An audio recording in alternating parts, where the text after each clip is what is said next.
Hello friends, today I'll discuss about over voltage relay for transmission line.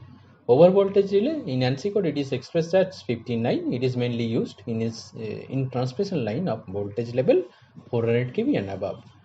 In lower voltage level, that is under 220 kV or below voltage level, it is normally not used.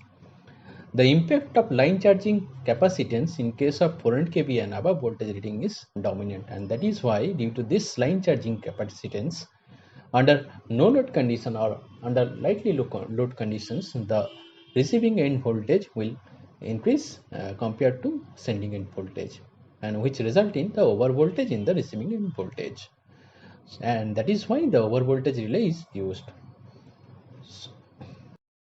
So a circuit diagram has been shown in this figure. Here Vs is the sending end voltage and Vr is the receiving end voltage, and the line charging capacitance has been found. That is the half portion of the line charging capacitance has been shown towards the sending end, and half portion of the line charging capacitance has been shown towards the receiving end. This is called the nominal pi method. R is the resistance of the line and X is the reactance of the line. For transmission line, the value of the R is very low compared to the X. So we can neglect the value of the R, and under load conditions, there will be a reactive power consumed by the reactance of the transmission line, and under lightly load conditions, and there will be the generation of the reactive power by the line charging capacitance. So considering that there is no load, that is the sending end receiving end current is 0, that is IR is equal to 0, the line charging current will be there, that is IC1 and IC2 will flow towards the half portion of the capacitance value as shown in this figure, and due to this IC1 current will flow towards the line resistance and line reactance.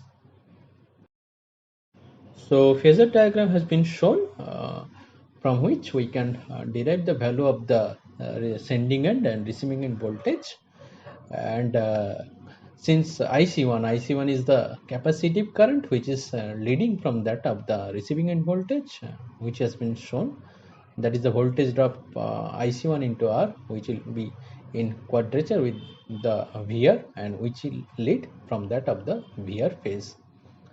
Again, current through the inductance will lagging from that of the voltage, and that is why IC1 into X is showing in the quadrature of that of the IC1 into R, and again it is leading that of the IC1 into R.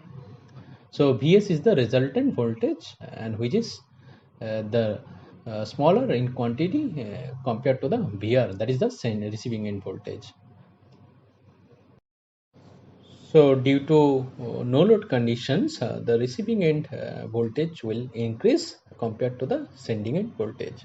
This phenomenon is called the Ferentia effect. This phenomena is normally observed in case of 400 kV and higher voltage transmission line during no load or low load conditions. That is, the load in the transmission line is very minimum.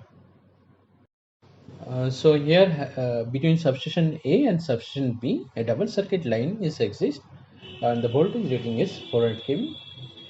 So we have over voltage relay for both the transmission line for both the substation end. So consider the line is running under lightly load condition, and due to which there will be voltage overshoot in case of receiving end voltage. So considering that the power is flowing from substation A to substation B, under lightly load or no load condition, there will be over voltage in substation B end. Now there exists over voltage relay, that is 50N in both the substation for both the line. Now power is flowing from substation A end to substation B end. So under lightly load condition and no load condition, there will be a voltage overshoot or increase of voltage in substation B end.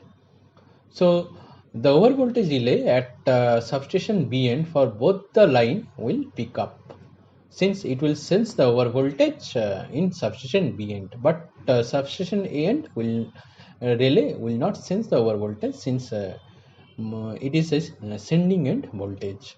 So how does the substation A end the circuit breaker will trip?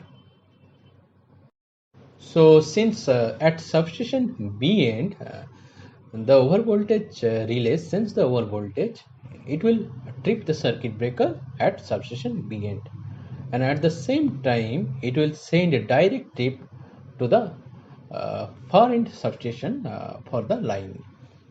So for the line AB, at first at substation B end, the relay will sense the overvoltage and it will trip the circuit breaker at substation B end, and at the same time it will send a direct trip through the DPC or PLCC to the far end substation, and direct trip will be received from the far end towards from the PLCC or DPC panel, and it will trip the 86 or master trip relay, and after that it will trip the circuit breaker at substation A end, and thereby both the circuit breaker will be tripped under over voltage conditions.